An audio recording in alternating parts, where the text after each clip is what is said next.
오늘은 교회 창립 64주년이 되는 날입니다. 귀한 찬양으로 하나님께 영광 돌린 할렐루야 찬양대 하나님께서 기뻐 받으심을 감사드리고, 또 오늘 64주년에 이르기까지 정말 기도로 눈물로 또 사랑으로 믿음으로 헌신하신 모든 성도님들, 또 신앙의 선배님들, 또 오늘 주님의 주신 사명을 사랑하고 감당하는 모든 영함의 성도님들, 하나님께서 영광 받으심을 감사를 드립니다. 지난 한 주간 좀 기쁘셨나요? 예. 어떻게 해야 기쁘게 살 수 있을까요? 예. 폭포수 같은 은혜가 아니라 일상의 작은 은혜 속에서 기쁨을 발견해내고 기뻐할 수 있는 거룩한 습관을 들일 때에 우리는 기뻐할 수 있다. 지난 시간에 우리가 주 안에서 항상 기뻐하라는 말씀을 함께 나눴습니다. 사실 사도 바울은 지금 감옥에 갇힌 상황이에요. 감옥에 가면 한 부류의 사람만 있다고 그래요. 예. 억울한 사람만 있다고 합니다. 근데 사도 바울은 예수 그리스도의 십자가의 죽으심과 다시 사신 그 복음만 전했어요. 복음을 전하다가 감옥에 갇혔다고요. 사명을 감당하는데 이렇게 감옥에 들어가게 됐어요. 그런 상황에서 바울은 주 안에서 항상 기뻐하라 말씀합니다.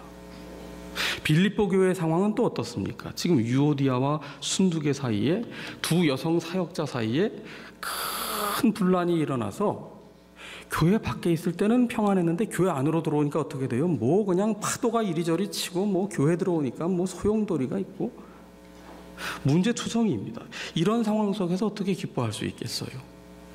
그럼에도 바울은 선포하기를 주 안에서 항상 무엇하라고요?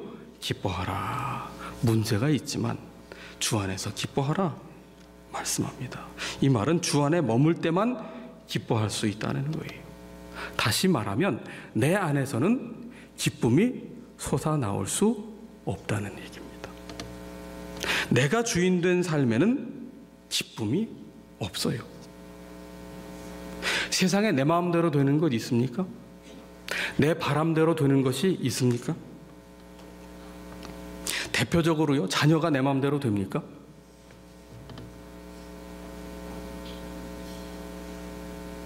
다른 자녀들은 다 쉽게 되는 것 같은데 내 자녀만 어려운 것 같아요. 예.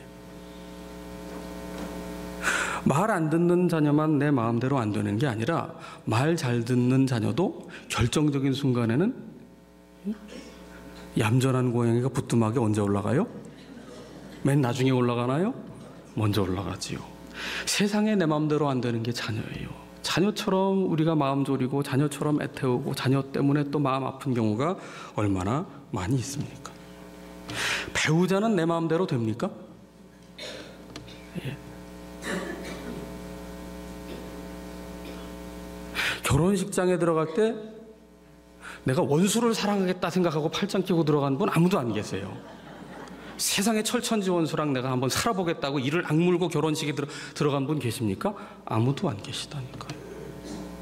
40년 50년 해로한 연세 드신 어르신들 제가 신방을 가보면은요, 그분들이 똑같이 하시는 말씀이 있어요. 저 양반 마음속에 뭐가 들었는지 내가 도무지 모르겠다, 알 수가 없다. 예. 그게 정상입니다. 같이 살아갈수록 모르는 게 부부입니다. 예. 하나님께서 가정을 세우신 목적은요, 내 마음대로 되는 배우자와 살라고 하신 게 아니라 하나님의 그 사랑을 배우며 거룩을 훈련하는 훈련장으로 배우자를 허락해 주시는 거예요. 내 마음대로 된다면 그건 사람이 아니죠. 로봇이죠. 그냥 버튼 누르면, 리모컨 누르면 움직이는 로봇. 사업이 내 마음대로 됩니까? 돈 버는 게 쉬우면 그럼 삶이 어려운 분이 없지요. 통계에 의하면 식당을 창업하신 분들 중에 열의 9은 문을 닫고 하나만 살아남는다는 거예요. 사업 시작할 때 내가 망해야 되겠다 생각하고 사업 시작하는 분 계세요? 그렇게 피와 땀을 쏟아도 살아남는 건 겨우 10%이네. 열심히 살아도 땀 흘린 만큼 다 거둘 수 없게 인생이 어려운 것 아니겠습니까? 건강은 내 마음대로 됩니까? 내 머릿속에 무엇이 있는지, 내 장기 속에 무엇이 자라고 있는지 아무도 몰라요. 아파도 내가 고칠 수 있습니까? 낯선 병원에 가서 대기표 뽑고 기다리고 약속 잡고 또 와서 의사 선생님 만나고 그럼 그 다음에 또 약속 잡고 뭐 하라고 그래요? 검사 받으라고 하고 그 어려운 검사 받고 나면 그 다음에 다시 와서 검사 결과 보라고 하고 그 다음에 또 약속 잡고 또 뭐 하고 아이고 얼마나 어려워요. 수술을 할 때도 전혀 모르는 사람들에 둘러싸여가지고 전신 마취하고 그 칼 들고 있는 사람들께 내 생명을 맡기는데 말이죠. 내 건강을 내가 챙긴다고요? 아이고 그건 말도 안 되는 소리입니다. 그런데 이 중에서 가장 내 마음대로 안 되는 게 누구예요? 바로 나입니다. 세상에 가장 고집불통이 누구예요? 가장 변화되지 않는 게 그게 나라고요. 나.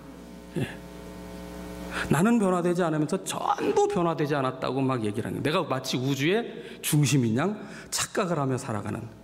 그러니까 살면 살수록 하나님과 나만이 알고 있는 이 나의 모순이 있다고요. 참 어떻게 이렇게 고집불통이고 이렇게 자아가 어린아이와 같고 어떻게 연수는 더해가는데 이렇게 제자리 걸음일까.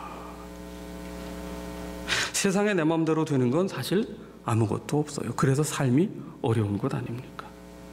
그러니까 내 안에서는 기뻐할래야 기뻐할 수 있는 것이 없단 말이죠.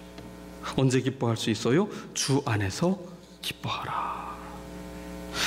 주 안에서 기뻐하라는 것은 더 이상 내가 내 삶의 주인인 양 착각하지 말라는 거예요. 빨리 겸손하게 내려오라는 거예요.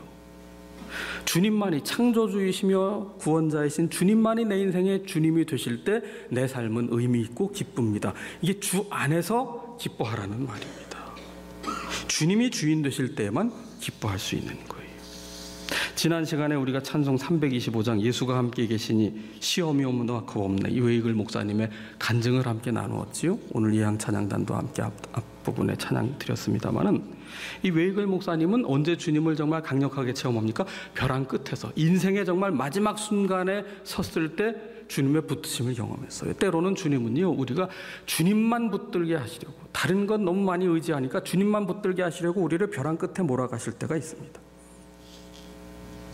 어느 사업하시는 분이 이렇게 간증을 하시더라고요. 사람은 정말 믿을 수 없는 존재라는 사실을 깨닫게 되고 나니까 정말 주님만이 내 편이라는 사실을 알게 되었다. 사업의 핵심은 신뢰잖아요.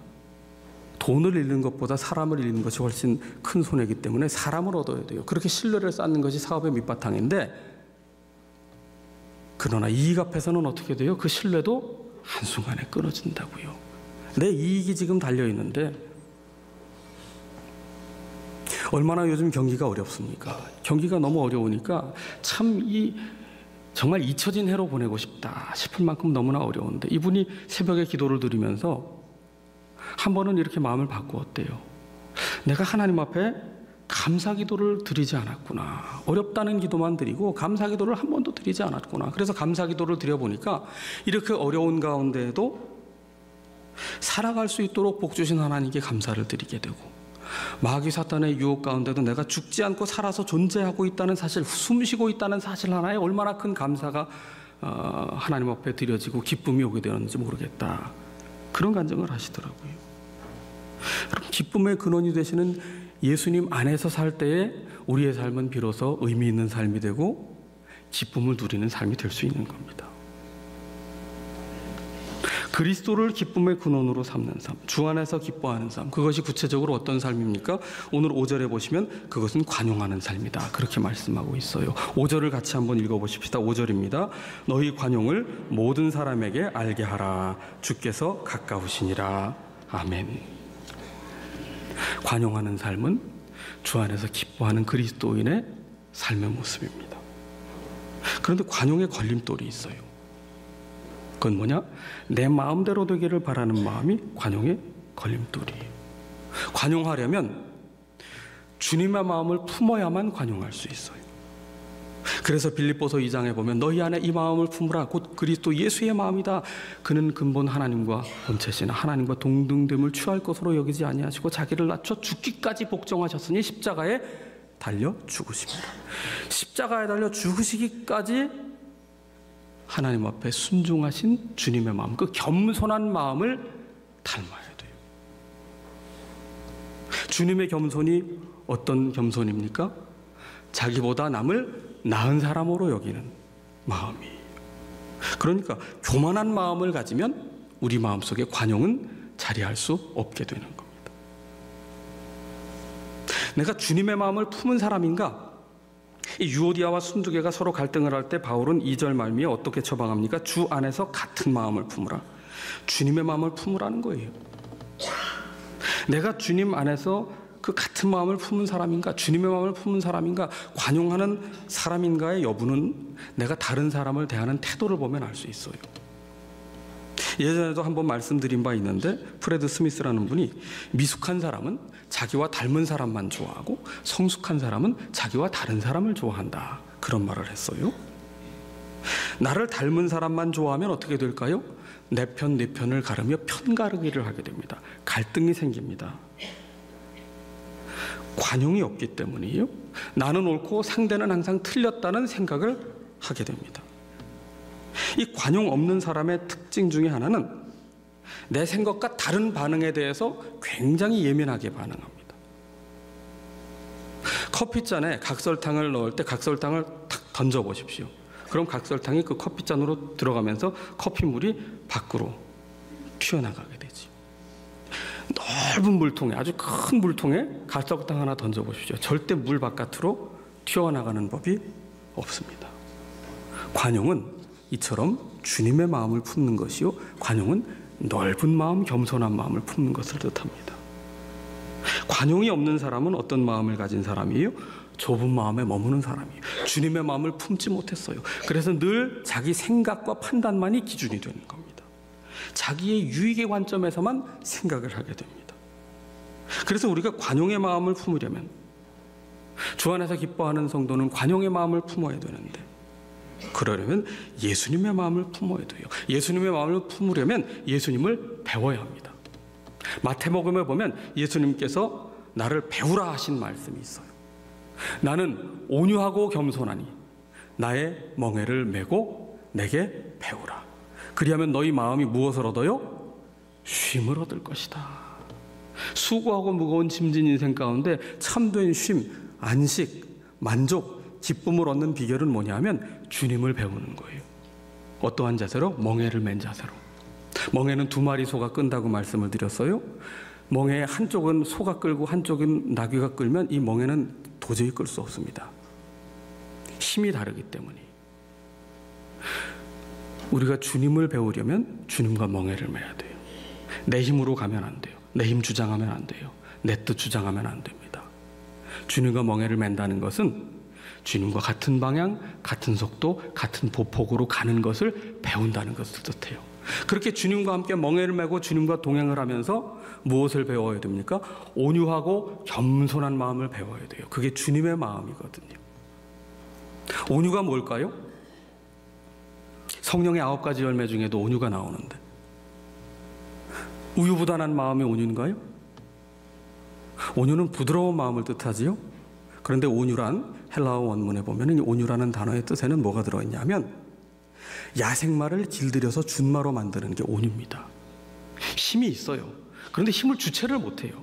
그래서 이 힘을 잘 다스리도록 길들이고 훈련을 거쳐서 이렇게 훈련이 돼서 부드러워지면, 그러면 준마가 되는 겁니다. 이게 온유입니다. 길들여져야 된다는 거예요. 우리의 힘이 길들여져서 부드러운 모습이 되어야 한다는 겁니다. 길들여지지 않으면 어떻게 돼요? 야생마가 뒷발차기 하면 어떻게 됩니까? 사람이 맞아 죽어요. 예. 이 온유함, 부드러움이 참 중요합니다. 강함은 사실 부드러움에서부터 나오는 거예요. 여러분, 운동선수 중에 정말 탁월한 운동선수와 그냥 아마추어 운동선수의 차이가 어디에 있다고 보십니까? 힘의 차이입니까? 아니, 부드러움의 차이예요. 부드러움의 차이. 운동선수라고 하면 힘이 센 사람들입니다. 힘의 상징입니다. 그런데 그 운동선수들은 무엇으로 훈련합니까? 힘을 빼는 훈련을 해요. 부드러워지는 훈련을 한다고요. 예전에 피겨스케이팅을 하던 김연아 선수가 보통 스쿼트를 80에서 90kg 이상 든다고 했어요. 쌀 한 가마니 이상 여러분 그냥 들 수 있을 것 같으세요? 그런데 어떻게 그렇게 부드러울까요? 단지 힘을 쓴 것이 아니라 부드러워지도록 훈련을 했기 때문이에요. 격투기 선수가 힘을 쓰는데요, 힘 들어가면 격투기 못합니다. 축구 선수가 공을 차는데 골대 앞에서 공이 하늘로 치솟으면 해설위원이 뭐라고 얘기해요? 저 선수 힘 들어갔어요. 야구 선수가 이 배트를 휘둘렀는데 그냥 막 헛방을 칩니다. 그럼 왜 그런 거예요? 몸에 힘이 들어갔어요. 수영 선수도 어깨에 힘 들어가면 안 되고요. 골프 선수도 힘 빼야 됩니다. 노래하는 분도요, 목에 힘 빼야 노래할 수 있고요, 몸에 힘을 빼야 노래할 수 있어요. 연주하는 분도 어깨하고 손에 힘 들어가가지고는 이건 뭐 보나마나지요. 힘을 빼야 돼요. 훈련해야 돼요. 온유해져야 됩니다. 부드러움은 훈련을 통해서 가능해집니다. 사람이 훈련하지 않으면 나이 들수록 어떻게 돼요? 부드러워질까요? 굳어질까요? 굳어져요. 생각이 굳어지고, 말투가 굳어지고, 습관이 굳어지고, 표정이 굳어지고, 고집이 세지고, 관절도 굳어지고, 굳은 살도 생기고. 성숙이 뭘까요? 부드러워지도록 훈련해야 돼요. 그래서 성숙을 훈련하지 않은 채 나이가 들면 아름답지 못합니다. 청춘의 아름다움이 푸르름이라면 노년의 아름다움은 성숙이고, 그 성숙의 핵심은 부드러움이에요. 부드럽지 않은 채 연세가 들면 뭐라고 얘기하면 노욕에 사로잡혔다, 추하게 됩니다. 입관실에 들어가 보면은요, 생명을 다한 분을 만나요. 특징이 두 가지예요. 일단 사람이 호흡이 멎으면요, 체온이 식어지고요, 몸이 굳어져요. 그래서 입관할 때도 이거 펴는 게 보통 힘든 일이 아니거든요. 돌아가신 분이 손 한번 펴고 이거 팔 펴는 게 힘든 일입니다. 굳어져요. 생명력이 없으면 굳어집니다. 사후 경직이 일어나요. 모든 살아있는 것은 다 부드럽고요, 생명이 있는 것은 따뜻합니다. 우리가 주님의 마음을 닮아가야 되는데, 그러려면 온유해져야 돼요. 온유하신 주님의 마음을 닮아가야 된다고요. 부드러운 마음이 되도록 부단히 나의 굳어진 마음과 생각을 깨뜨리는 훈련을 계속해서 십자가 앞에서 해나가야 되는 거예요. 온유한 사람은 어떤 사람입니까? 사람을 비판하고 구별하고 편가르고 큰소리치고 정죄하고 하는 것이 아니라 모든 사람을 품는 예수님과 같은 넓은 마음을 갖게 되는 거예요. 예수님의 마음은 온유한 마음이요, 동시에 겸손한 마음이에요. 겸손한 마음이란 자기를 낮추는 사람을 말합니다. 어떤 분이 이런 얘기를 하더라고요. 바다가 왜 바다인 줄 아느냐? 모든 것을 받아줘서 바다다. 그게 말장난 같은데 맞는 말이더라고요. 바다가 높은 곳에 있는 거 보셨습니까? 낮은 곳에 있어요. 바다가 1급수만 받는 거 보셨습니까? 맨 높은 곳에서 1급수가 흘러나오는데요, 조금 내려면 2급수, 그 다음에 3급수, 그 다음에 4급수, 그 다음에 하천이 된단 말이죠. 근데 바다가 이건 하천물이니까 다시 물리고 1급수만 받겠어 하는 바다 보셨어요? 모든 걸 다 받은 다음에 어떻게 해요? 다 정화해내잖아요. 바다의 겸손입니다. 겸손이라는 단어는 그 원문에 보면은 비천한 마음이라는 뜻이에요. 단지 사람 앞에서 허리 숙이고 뭐 예예 그렇게 뭐 입으로만 말하는 게 겸손이 아니고, 정말 내 마음이 비천한 마음으로 낮아지는 것을 뜻해요. 높아지려는 마음이 그 속에 없어요. 낮아지려는 마음밖에 없어요. 예수님처럼 섬기려는 마음밖에 없어요. 다른 사람을 존중하고 세워주려는 마음이 있어요. 이렇게 나를 낮추는 사람이 겸손한 사람이에요. 그렇게 자기를 낮출 때 뭐가 없어요? 다툼이 없다고요. 거기에 욕망이 없다고요. 헛된 영광이 사라지게 된다고요. 이렇게 주님의 마음인 온유와 겸손은 짝을 이루어요. 온유한 사람이 교만할 수 없고요, 그건 가짜 온유고요. 마음이 굳은 사람이 겸손할 수 없습니다. 지금 유오디아와 순두계는 지금 이 교회의 정말 핵심적이고 중추적인 역할을 맡은 아주 귀한 여성 사역자예요. 그런데 두 분이 정말 너무 뜨거운 열심으로 주의 몸된 교회를 섬기려 하고 주님을 사랑하고 성도를 사랑하다 보니까 이게 과열이 됐어요. 서로 경쟁하게 됐어요. 누가 더 잘 섬기냐 질투하게 됐어요. 시기하게 됐어요. 비교하게 됐어요. 내 방식이 옳다고 주장하게 됐어요. 결국 주님의 영광을 가리우며 다툼에 빠져 분란에 이르게 되었습니다. 이에 바울이 어떤 처방을 내립니까? 주 안에서 같은 마음을 품으라. 유오도의 마음을 품으라는 것도 아니고 순두계의 마음을 품으라는 것도 아니요, 너희들 주님을 위해 섬기기로 하지 않았느냐? 그렇다면 너희들은 주님의 마음을 품어야 된다. 주님의 마음을 품고 서로 도와야 된다. 방식이 다르지만 주님의 마음을 품고 3절에서 이런 것처럼 서로 주님의 마음으로 돕는 자가 되어야 교회를 세울 수가 있다. 우리가 얼마나 성도의 교제를 잘 이루고 있는가. 사도신경으로 신앙을 고백할 때도 성도의 교제화가 있잖아요. 나 홀로 신앙생활 잘하는 것이 교회 생활에서는 불가능해요. 우리는 면벽 수행하는 사람들이 아닙니다. 2인 삼각경기를 하는 것과 같은 게 신앙생활이에요. 나 혼자 성경 잘하고 기도했다고 신앙생활 잘하는 게 아니고 관용의 마음을 품고 함께 주의 몸된 교회를 이루어갈 때 비로소 성숙한 교회를 이루어갈 수 있기 때문입니다. 이렇듯 교제의 핵심은 관용이에요. 예수님의 마음이에요. 예수님이 십자가를 지시기 전에 제자들의 발을 친히 씻겨주시면서 새 계명을 주셨어요. 그 새 계명의 핵심이 뭡니까? 내가 너희를 사랑한 것 같이 너희도 서로 사랑하라. 사랑의 특징은 누군가에게 사랑을 베푸는 것만이 사랑이 아니고 누군가에게 사랑을 받는 것만이 사랑이 아니에요. 서로 사랑입니다. 성숙한 사랑은 주는 사랑과 받는 사랑이 어우러지는 것이 그것이 바른 사랑이고 성숙한 사랑인데, 서로 사랑한다면 서로에 대해서 함부로 판단하거나 악담을 하지 않게 돼요. 사나운 야수처럼 서로를 물어뜯지 않게 됩니다. 서로 물고 뜯으면 피차 망해요. 사단이 좋아하는 일이에요. 성령님께서 기뻐하지 않는 일이에요. 사랑은 상대방을 성나게 하지 않습니다.